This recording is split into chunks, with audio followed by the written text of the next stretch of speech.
Spider-Man Far From Home is not that good, and I'll tell you the reason why. I'm not saying the movie is bad, but it's just not up to date. It's not as good as people think. And the reason is it's very similar to Love and Thunder, Thor Love and Thunder. And the reason for that is the movie has way too many, way too many comedic moments when it doesn't need to. It takes away the tension of the scene, like the scene with Ned and this girl, I forgot her name, and they that happened right after the action scene, so it takes away the tension. You need comedic scenes obviously to relieve the audience, but like having too many comedic scenes can ruin the aspects of the film, such as intensity, theatrics, and stuff like that. And another thing I'd never understood is why they needed to make Nick Fury a Skrull at the very end of the movie. What did that do? Like apart from No Way Home, for that like one reason where they had, oh well, Nick Fury was not even here at all, so I we don't know what you're talking about. That was just like some bullshit, man.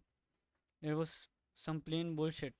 They didn't need to have Nick Fury turn out to be a Skrull, just like how in I forgot the name of that show, a Secret Invasion something.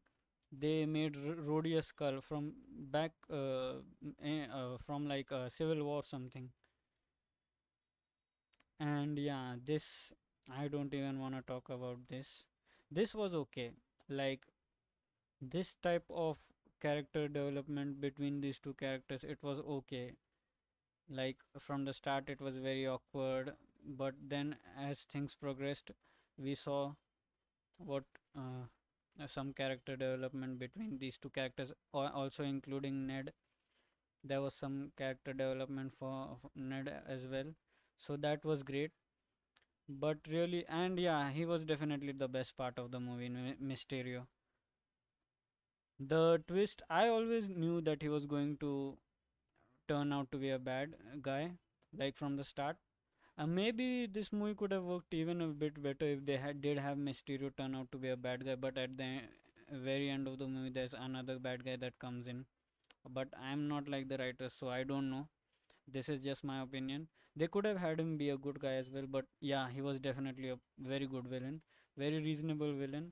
He had his flaws as well, which every villain needs, like that scene where Tony Stark told the audience the name for his, what do you say, new technology, and he called it BAF, which Mysterio or Quentin Beck had invented.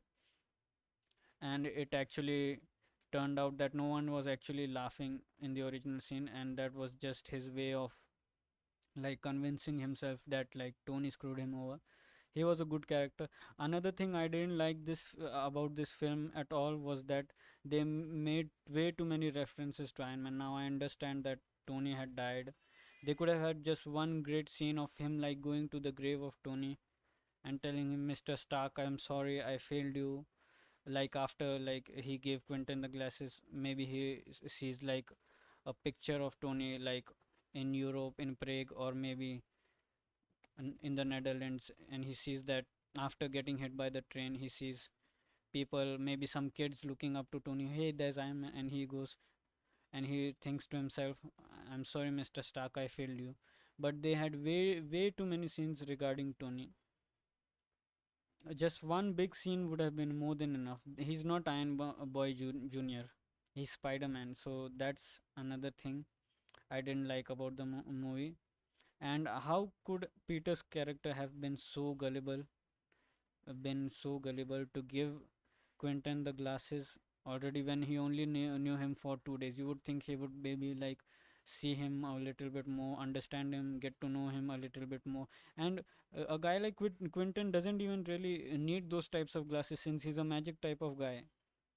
Just like Doctor Strange, I don't think Peter would have given Strange the glasses if Strange was there. Oh, here you go, Strange. These advanced AI technology glasses for you, Edith for you, even though you don't really need it since you're more of a magic type of guy.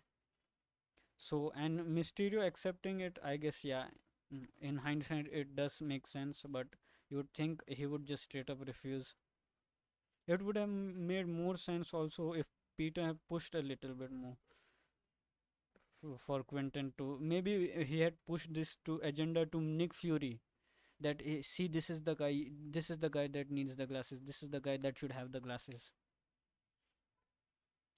Yeah, and deception of Mysterio was one of the best parts of about this movie, and at the and the last plot twist also made up for the movie.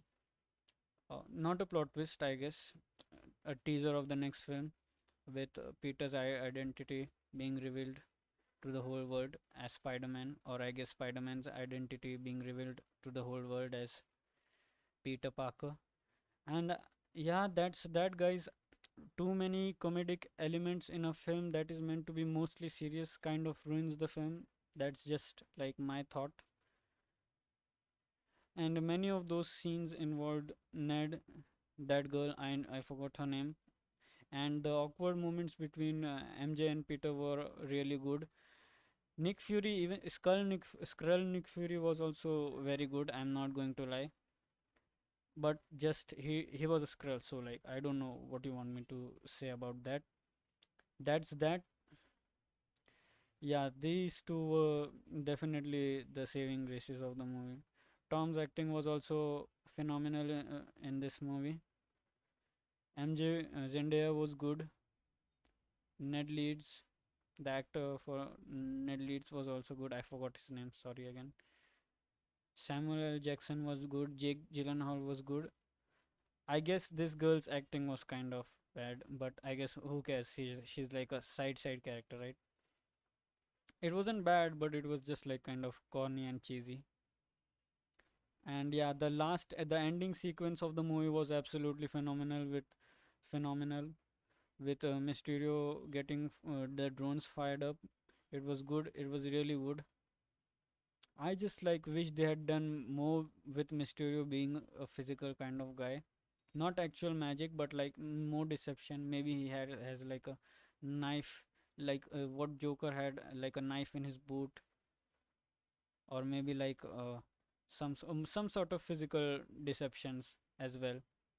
I know he did set up that illusion in there. That was also good. So there you go, guys. That's my honest opinion of Far From Home. It's kind of overrated, not as good as it seems to be, but still a pretty good movie to enjoy. I'll give it a 6.5 out of 10. I would have given it more if it had not been for the unnecessary comedic elements and Nick Fury being a Skrull. Yeah, that really just pissed me off, man. The more I think about it, the more my mind starts to break. There was no reason. So maybe like next time we see, oh, Tony did not actually die. It was actually Skrull, guys. That's why we have RDJ returning as Doctor Doom. That's actually the original taken Tony that was taken from our timeline.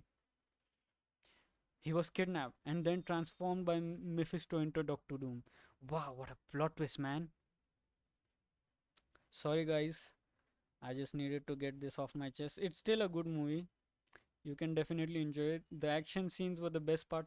Also, there was the hallucination scene with Quentin where Peter gets hit by the train. That was absolutely phenomenal. It was done very well. Still had a way too much trace of Tony Stark this movie. I get it, he had just died in the previous film, but still, man, you're making the movie all about someone else. How am I supposed to focus on Peter? So there you go, guys. That's that. This is my review. 6.5 is a fair bit of rating in my personal opinion for this movie. All right, that's that. See you guys in the next one.